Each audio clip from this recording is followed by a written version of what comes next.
زرینہ سے چھوٹی 2 بہنیں تھیں، جن میں سے ربینہ کی عمر 12 سال اور زاہدہ کی 8 سال تھی۔ یہ لوگ بھی اسی محلے میں رہتے تھے جہاں کی سلمیٰ رہنے والی تھی۔ اگلے روز پوسٹ مارٹم کی ابتدائی رپورٹ کے ساتھ لالی کی لاش سرکاری اسپتال سے تھانے پہنچ گئی۔ میں نے زری کو لاش کی آمد کے بارے میں اطلاع دینے کے لیے ایک بندے کو اس کے گھر روانہ کر دیا اور پوسٹ مارٹم کی رپورٹ کا مطالعہ کرنے لگا۔ مذکورہ رپورٹ نے مجھے بری طرح چونکنے پر مجبور کر دیا۔ اس کے الفاظ میں سنسنی خیزی اور انکشاف انگیزی پائی جاتی تھی۔ لالی کی موت کا وقت رات 10 اور 11 بجے کے درمیان بتایا گیا اور موت کا سبب تھا زہر خورانی۔ اس کے خون اور معدے کے مخصوص لیبارٹری ٹیسٹ سے پتہ چلا کہ اسے کوئی زود اثر زہر دے کر موت کے گھاٹ اتارا گیا۔ لالی کے طبعی تجزیے سے یہ بات سامنے آئی تھی کہ جب وہ پھانسی لگا اس وقت وہ زندہ نہیں تھا۔ زود اثر زہر نے اس سے پہلے ہی اس کی زندگی کا چراغ گل کر دیا تھا۔ اس رپورٹ کو میں نے کئی بار اوپر سے نیچے تک پڑھا اور ہر مرتبہ ذہن میں یہی سوال ابھرا، کیا لالی کو موت کے گھاٹ اتارنے کے بعد چھت سے لٹکایا گیا تھا؟ اگر منطقی انداز اور حالات کی روشنی میں دیکھا جاتا تو یہی جواب ابھر کر سامنے آتا تھا۔ ہاں، اسی لمحے لالی کی باتیں میرے ذہن میں گردش کرنے لگیں۔ اس کے بقول زری اسے کئی مرتبہ دھمکی دے چکی تھی کہ وہ تیزدار چھری سے اس کی شہرک کاٹ ڈالے گی یا پھر کھانے میں زہر ملا کر اسے فنا کے گھاٹ اتار دے گی۔ پوسٹ مارٹم کی رپورٹ سے پہلے ہی یہی نظر آ رہا تھا کہ لالی نے اپنی مردانہ لاج کی ناؤ ڈوبنے پر دل برداشتہ ہو کر خودکشی کر لی تھی، لیکن میرے ہاتھوں میں پکڑی ہوئی یہ رپورٹ سوچنے سمجھنے کے لیے کئی سنگین در وا کر رہی تھی۔ لالی پھانسی ضرور لگا، لیکن اس کے گلے میں پھانسی کا پھندا فٹ ہونے سے قبل وہ یہ دنیا چھوڑ کر دوسری دنیا میں جا چکا تھا۔ اس کا واضح مطلب یہی تھا کہ اس کی لاش کو زبردستی پھانسی دی گئی تھی تاکہ دیکھنے والوں کو یہی نظر آئے کہ اس نے خودکشی کی ہے، اور ایسا کون ہو سکتا تھا؟ اس سوال کے جواب کی تلاش میں میری سوچ لالی کی بیوی زرینہ اور زری سے شروع ہو کر اسی پر ختم ہو جاتی تھی۔ اس گھر میں وہ دونوں میاں بیوی رہتے تھے۔ کسی ایک کو کوئی حادثہ پیش آ جانے کی صورت میں دوسرا ہی بہتر طور پر بتا سکتا تھا، اور زری نے مجھے اس سنگین واقعے کے حوالے سے جو کچھ بتایا تھا اسے پوسٹ مارٹم کی رپورٹ نے باطل کر دیا تھا۔ لالی نے خودکشی نہیں کی تھی بلکہ اسے قتل کیا گیا تھا۔ لالی کی موت کسی زود اثر زہر کے سبب سے واقع ہوئی تھی اور زری اسے 1 سے زیادہ مرتبہ زہر کھلا کر مارنے کی دھمکی دے چکی تھی، لہٰذا مجھے فوری طور پر زری کا ایک کڑا انٹرویو کرنا تھا تاکہ دودھ کا دودھ اور پانی کا پانی علیحدہ کیا جا سکے۔ اس بات کا فیصلہ کیا جائے کہ دودھ میں پانی ملایا گیا ہے یا پانی میں دودھ۔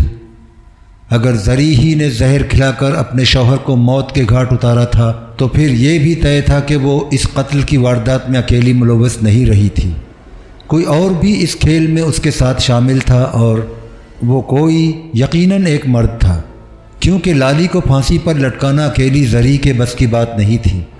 اس کی موت کو خودکشی کا رنگ دینے کے لیے کسی شخص نے اس کی بھرپور مدد کی ہوگی۔ میں ایک منطقی اور سنسنی خیز نتیجے پر پہنچ چکا تھا، بس زری کی زبان سے اقبال جرم کروانا باقی تھا۔ میں نے فوری طور پر زری کے گھر جانے کا فیصلہ کر لیا، لیکن اس سے پہلے کہ میں تھانے سے روانہ ہوتا 2 افراد مجھ سے ملنے آ گئے۔ ان میں سے ایک شخص کا چہرہ مجھے شناسا لگا۔ تھوڑا ذہن پر زور ڈالا تو فوراً مجھے یاد آیا کہ میں نے اسے جائے وقوع پر دیکھا تھا۔ غالباً وہ زری اور لالی کا پڑوسی تھا یا کم از کم انہی کی گلی میں رہتا تھا۔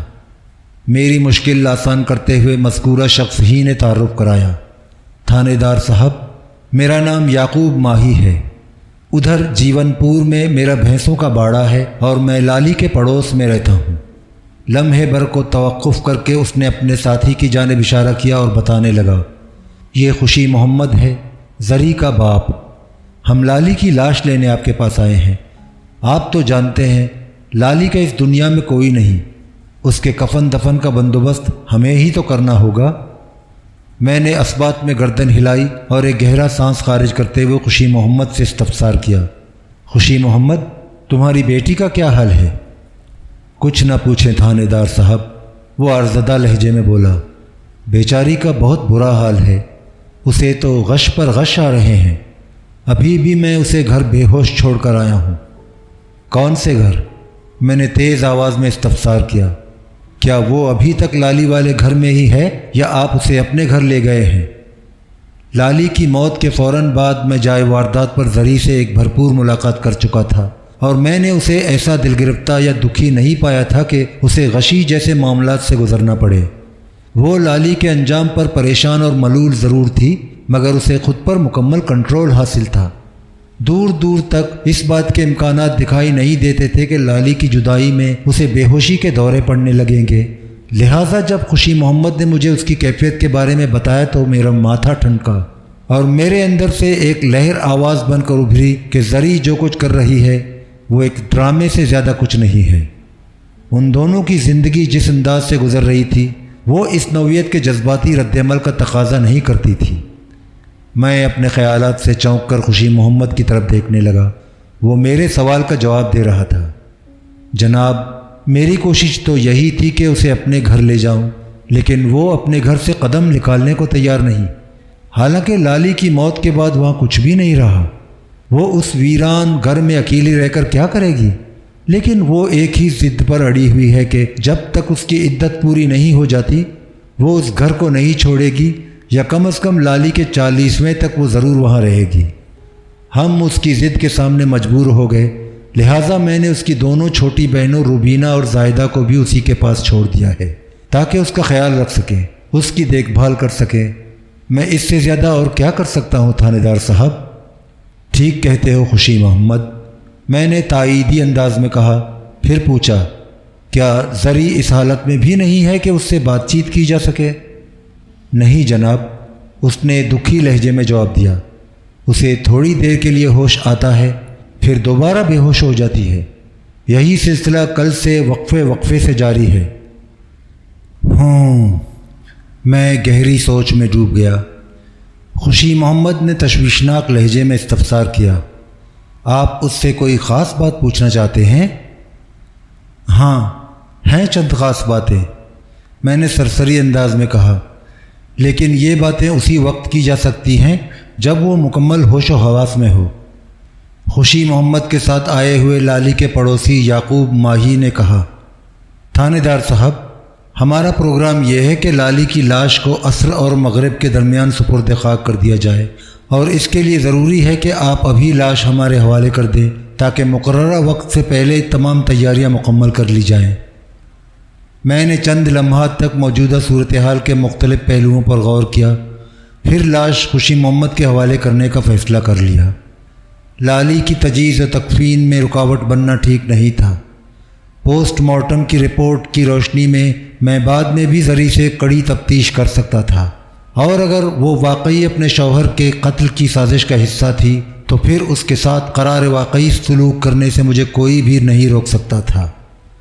قانونی کارروائی پوری کرنے کے لیے میں نے چند ضروری کاغذات پر خوشی محمد کے دستخط لیے اور لالی کی لاش اس کے حوالے کر دی، اور پھر کہا، خوشی محمد، میں شام کے بعد کسی وقت زری سے ملنے آؤں گا، تم اس وقت زری کے گھر میں موجود ہوگے نا؟ مجھے کہاں جانا ہے جناب، وہ بھرائی ہوئی آواز میں بولا، اپنی دکان تو میں لالی کے تیجے کے بعد ہی کھولوں گا، میں اور میری دونوں بچیاں ادھر زری کے پاس ہی ٹھہرے ہوئے ہیں۔ ٹھیک ہے، میں نے فیصلہ کن لہجے میں کہا، رات کو پھر ادھر ہی ملاقات ہوگی۔ تھوڑی دیر بعد جب خوشی محمد اور یعقوب ماہی لالی کی لاش کو لے کر تھانے سے رخصت ہو گئے تو میں اپنے کمرے میں آ کر زری کے کردار کے بارے میں سوچنے لگا۔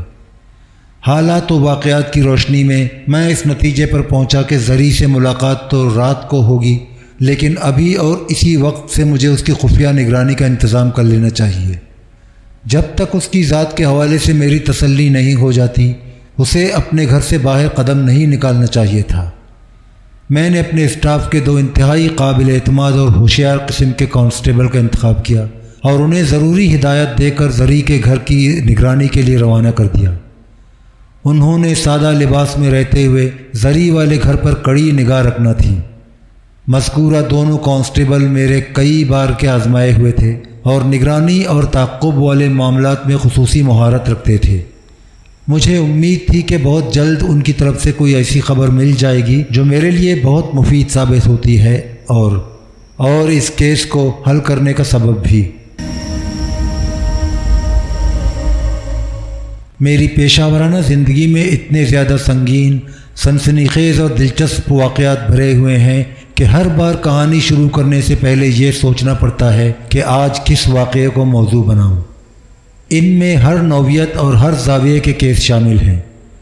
بعض تو ایسے ہیں جن کو حل کرنے کے لیے مہینے نہیں بلکہ سال لگ گئے، اور بعض ایسے بھی ہیں جو ہفتوں اور دنوں میں حل ہو گئے۔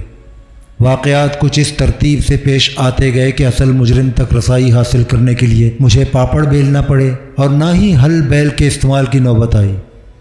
لالی کی موت کا واقعہ بھی ایک ایسا ہی کیس تھا۔ میں نے ایک بات خاص طور پر نوٹ کی تھی کہ جو کیس آسانی اور سہولت سے نمٹ گئے ان میں درس عبرت کا اتنا ہی زیادہ سامان موجود رہتا ہے۔ میں شام میں جیون پور جانے کے لیے تھانے سے نکلنے ہی والا تھا کہ ایک عمر رسیدہ کمر خمیدہ عورت مجھ سے ملنے کے لیے آ گئی۔ اس کے ساتھ 12 سال کا ایک لڑکا بھی تھا۔ میں رک گیا اور ان دونوں کو اپنے کمرے میں بلا لیا۔ میرا نام رحمت بی بی ہے تھانے دار پتر، اس بوڑھیا نے اپنا تعارف کراتے ہوئے کہا، پھر اپنے ساتھ آنے والے لڑکے کی جانب اشارہ کرتے ہوئے بولی، یہ میرا پوتا وقار ہے، ہم قادر آباد سے آئے ہیں۔ قادر آباد بھی جیون پور کی طرح میرے تانے کی حدود میں آتا تھا۔ میں نے رحمت بی بی نامی اس بڑھیا سے پوچھا، اماں بتاؤ میں آپ کے لیے کیا کر سکتا ہوں؟ اللہ تمہارا بھلا کرے، وہ دعائیہ انداز میں بولی، مجھے پتہ چلا ہے لالی کی لاش ہسپتال سے تھانے آ گئی ہے، میں وہ لاش لینے قادر آباد سے یہاں آئی ہوں۔ میں نے چونک کر رحمت بی بی کی طرف دیکھا اور بے اختیار میرے منہ سے نکلا، لالی کی لاش؟ ہاں پتر، لالی کی لاش، وہ مضبوط لہجے میں بولی۔ پاکستان میں اگر اس کا کوئی حقیقی وارث ہے تو وہ میں ہی ہو سکتی ہوں، اس لیے اس کی لاش وصول کرنے کا حق بھی سب سے زیادہ مجھ کو ہے۔ رحمت بی بی کی دعویٰ نما باتیں دلچسپ ہونے کے ساتھ ساتھ انکشاف انگیز بھی تھیں۔ میں نے آنکھیں سکیڑ کر اس کی طرف دیکھا اور کہا، میری معلومات کے مطابق لالی کا پاکستان میں کوئی قریبی رشتہ دار موجود نہیں، ایک اس کی ماں تھی اللہ وسائی، پچھلے سال وہ بھی اللہ کو پیاری ہو گئی۔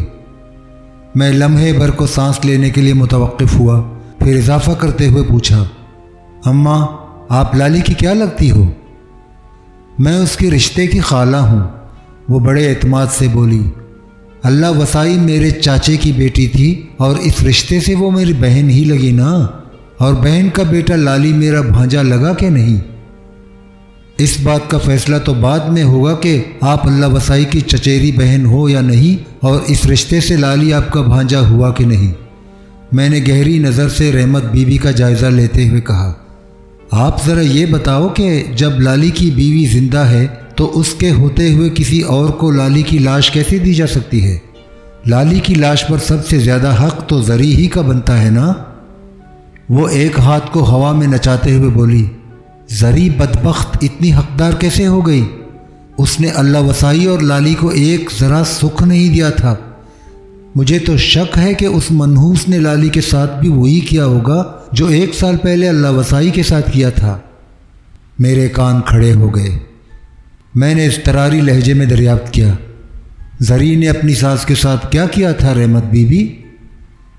اللہ وسائی میری ماں جائی نہیں صحیح، وہ ایک دم جذباتی ہو گئی، لیکن رشتے میں میری بہن تو تھی۔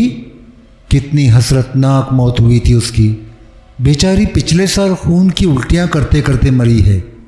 زری نے ہر طرف یہی مشہور کیا تھا کہ اللہ وسائی کو ہیضہ ہوا ہے۔ بھلا ہیضے میں کبھی خون کی الٹیاں بھی ہوئی ہیں؟ میں اس موقع پر بہت چیخی تھی، بہت چلائی تھی، لیکن کسی نے میری بات نہیں سنی۔ اللہ وسائی کو ویسے ہی دفنا دیا گیا، حالانکہ اس کا پوسٹ آفس ہونا چاہیے تھا۔ Post office? میں نے چونک کر اس کی طرف دیکھا۔ وہ جی کیا کہتے ہیں اس کو جس میں چیر پھاڑ کرتے ہیں؟ وہ ماتھے پر ہاتھ رکھ کر بولی، ڈاکٹر لاش کو چیر پھاڑ کر پتہ چلا لیتے ہیں کہ بندہ اپنی آئی سے مرا ہے یا اسے قتل کرایا یا قتل کیا گیا ہے۔ پوسٹ آفس نہیں، پوسٹ مارٹم، میں نے تصحیح کرنے والے انداز میں کہا۔ جی ہاں وہی، وہ جلدی سے بولی۔ اگر اللہ وسائی کا پوسٹ آفس، میرا مطلب ہے پوسٹ مارٹم ہو جاتا تو ساری حقیقت سامنے آ سکتی تھی۔ رحمت بی بی ایک دلچسپ، سنسنی خیز اور انکشاف انگیز کردار کے طور پر ابھر کر اچانک میرے سامنے آئی تھی۔ اس کی باتیں کسی بھی الزامی سہیں، مگر میں اس کے دعووں کو نظر انداز کرنے کا متحمل نہیں ہو سکتا تھا۔ میں نے تشویش بھری نظروں سے اسے دیکھا اور پوچھا، رحمت بی بی، تو تم یہ کہنا چاہتی ہو کہ اللہ وسائی کی موت میں اس کی بہو زری کا ہاتھ شامل تھا؟ جی، مجھے تو پکا شک ہے، وہ پروسوق لہجے میں بولی۔ اس نامراد نے میری بہن کو ضرور زہر دیا ہوگا اور لالی بھی اسی کے کرتوت کی وجہ سے مرا ہوگا۔ وہ اچانک متوقف ہوئی اور میری آنکھوں میں دیکھتے ہوئے استفسار کیا، تھانے دار پتر، کیا آپ نے لالی کا پوسٹ مارٹم کرایا ہے؟ موضع جیون پور کے تمام لوگوں کو یہ بات معلوم تھی کہ پوسٹ مارٹم کے لیے میں نے لالی کی لاش کو سرکاری اسپتال بھیجا تھا، لیکن ان میں سے کوئی بھی نہیں جانتا تھا پوسٹ مارٹم میں کس سنگین حقیقت کا بیان کیا گیا ہے۔ میں نے رحمت بی بی کو گھسنے کے لیے ایسے ہی کہہ دیا، لالی کی موت پھانسی لگنے سے واقع ہوئی ہے۔ میں نے خود جائے وقوع پر جا کر چھت سے لٹکتی ہوئی اس کی لاش کو دیکھا تھا۔ اب یہ تو ممکن نہیں ہے کہ زری نے پکڑ کر زبردستی اسے پھانسی دے دی ہو۔ یہ تو میرے بھی سننے میں آیا ہے کہ لالی اپنے گھر میں چھت سے لٹکا ہوا پایا گیا ہے۔ وہ فکر مندی سے اپنی پیشانی سہلاتے ہوئے بولی، میں آپ کی بات مانتی ہوں کہ لالی اتنا بھی گیا گزرا نہیں کہ زری اسے خود کو پھانسی لگانے پر مجبور کر دیتی۔ خیر، وہ لمحے بھر کو متوقف ہوئی، پھر اضافہ کرتے ہوئے بولی، آپ لالی کی لاش تو میرے حوالے کر دیں۔ مجھے افسوس ہے رحمت بی بی کہ میں تمہاری یہ فرمائش پوری نہیں کر سکتا، میں نے ٹھہرے ہوئے لہجے میں کہا۔ اول تو میں لالی کی لاش کو اس کے گھر بھجوا چکا ہوں اور مجھے یقین ہے اب تک اسے دفنا بھی دیا گیا ہوگا۔ دوسرے، اگر لاش تھانے میں موجود بھی ہوتی تو میں اسے زری ہی کے حوالے کرتا۔ میرے نزدیک وہی اس کی حقیقی وارث بنتی ہے اور قانون کی نظر میں بھی یہی درست ہوتا۔ وہ ہائے وائے کرنے لگی۔ غضب خدا کا، دیکھیں تو بھلا، کسی نے مجھے بتایا ہی نہیں اور لالی کو قبر میں بھی اتار دیا۔ اس سے بڑا ظلم اور کیا ہوگا؟ آخر میں اس کی خالہ ہوں اور قادر آباد جیون پور سے زیادہ دور تو نہیں، لیکن وہی بات ہے، کوئی مجھے کیوں اطلاع دے گا؟ میں شور مچاتی ہوں۔ اللہ وسائی کی موت کے وقت بھی میں نے بڑا واویلا کیا تھا، اس لیے انہوں نے لالی کو چپ چپاتے ہی دفن کر دیا۔ ہائے، ایک خاندان ختم ہو گیا۔ وہ اپنے جذبات کا اظہار کر کے فارغ ہوئی تو میں نے اس سے پوچھ لیا، رحمت بی بی، کیا تم ادھر لالی کے گھر سے ہو کر آئی ہو؟ نہیں پتر، ہم دونوں سیدھے تھانے ہی آئے ہیں، وہ مایوسی بھرے لہجے میں بولی۔ سوچا تھا لالی کی لاش کو اپنے ساتھ قادر آباد لے جاؤں گی تاکہ لالی نہ صحیح اس کی قبر ہی نشانی کے طور پر میرے قریب رہے، مگر یہ بھی ممکن نہیں رہا۔ اب یہ تو ہو نہیں سکتا کہ میں لالی کی قبر کھلوانے کی مہم میں لگ جاؤں، یہ تو لاش کی بے حرمتی والی بات ہوگی۔ رحمت بی بی نے اللہ وسائی کی موت کے حوالے سے اپنے جس قوی خدشے کا اظہار کیا تھا اس میں کتنی حقیقت تھی، اس سے قطع نظر اللہ وسائی کی موت رحمت بی بی کے دعوے کی روشنی میں لالی کی موت سے بہت مطابقت اور مماثلت رکھتی تھی۔ پوسٹ مارٹم کی رپورٹ نے لالی کی موت کی قلعی کھول دی تھی۔ اس بات میں کسی شک و شبے کی گنجائش نہیں تلاش کی جا سکتی تھی کہ لالی کو زہر کھلا کر موت کے گھاٹ اتار دیا گیا تھا اور اس کی لاش کو پھانسی پر لٹکا کر خودکشی کا رنگ دینے کی کوشش کی گئی تھی۔ میں نے رحمت بی بی کو فی الحال لالی کی پوسٹ مارٹم رپورٹ کے بارے میں بتانا ضروری نہ سمجھا اور نہایت ہی سنجیدہ لہجے میں کہا، میں ادھر زری کے گھر جا رہا ہوں، اگر تم چلنا چاہو تو آؤ میرے ساتھ۔ میں تو اس منحوس کی شکل دیکھنا بھی پسند نہیں کرتی، وہ نفرت آمیز لہجے میں بولی۔ میرا بھانجا منو مٹی کے نیچے سو چکا تو اب میں وہاں جا کر کیا کروں گی؟ وہ سانس لینے کے لیے تھمی، پھر فیصلہ کن لہجے میں کہا، ہم تو واپس قادر آباد جائیں گے۔ لالی کی موت والا واقعہ ایسے سنگین اور سنسنیخیز مرحلے میں داخل ہو چکا تھا کہ جب تک میں زری سے ایک بھرپور اور تفصیلی ملاقات نہ کر لیتا کسی حتمی نتیجے پر نہیں پہنچ سکتا تھا۔ لہٰذا میں نے رحمت بی بی سے مزید کوئی بات نہیں کی اور ان دادی پوتا کو تھانے سے رخصت کر دیا۔ اس کے ٹھیک 10 منٹ بعد میں بھی جیون پور کی جانب روانہ ہو گیا۔ کانسٹیبل خالد بھٹی بھی میرے ساتھ تھا۔ جیون پور میرے تھانے سے زیادہ فاصلے پر نہیں تھا، لیکن راستے بھر میں لالی کی پوسٹ مارٹم رپورٹ اور رحمت بی بی کے شکوک و شبہات کو آپس میں میچ کرنے کی تگودو میں لگا رہا۔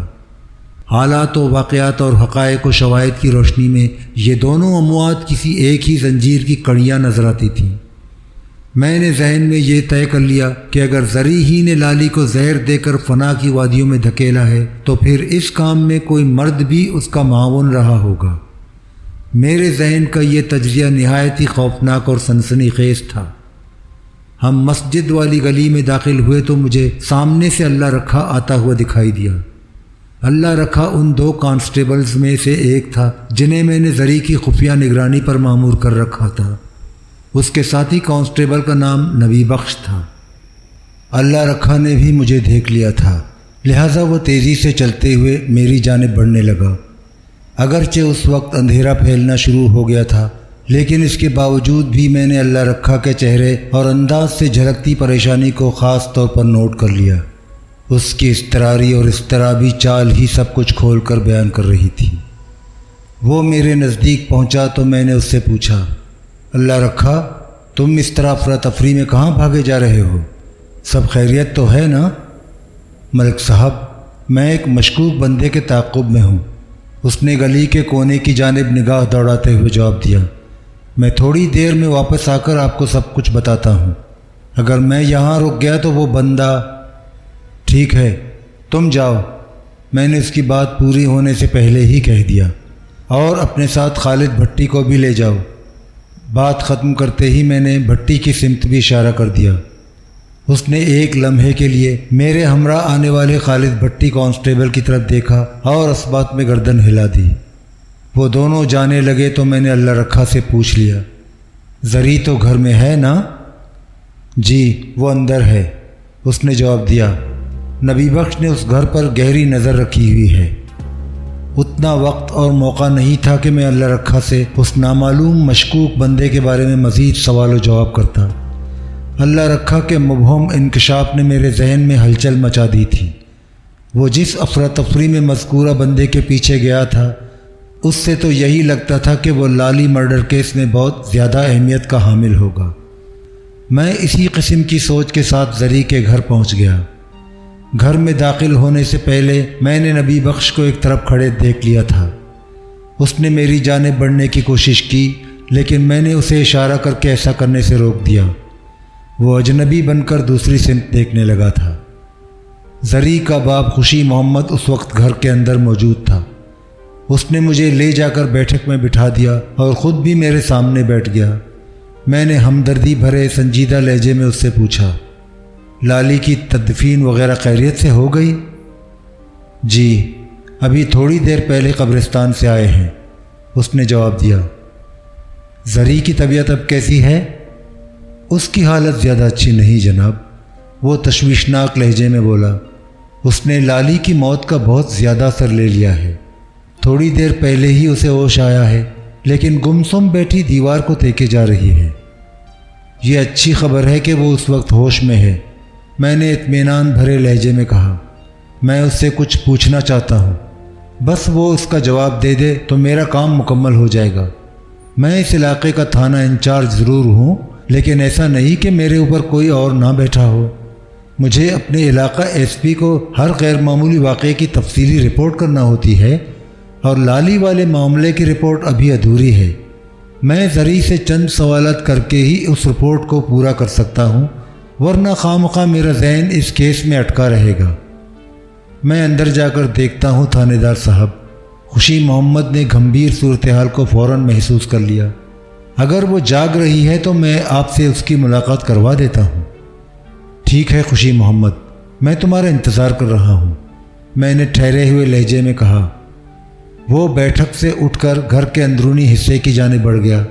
پھر 2-3 منٹ بعد ہی وہ واپس آ گیا اور تھکے ہوئے لہجے میں اس نے مجھے بتایا، تھانے دار صاحب، زری دوبارہ بے ہوش ہو چکی ہے۔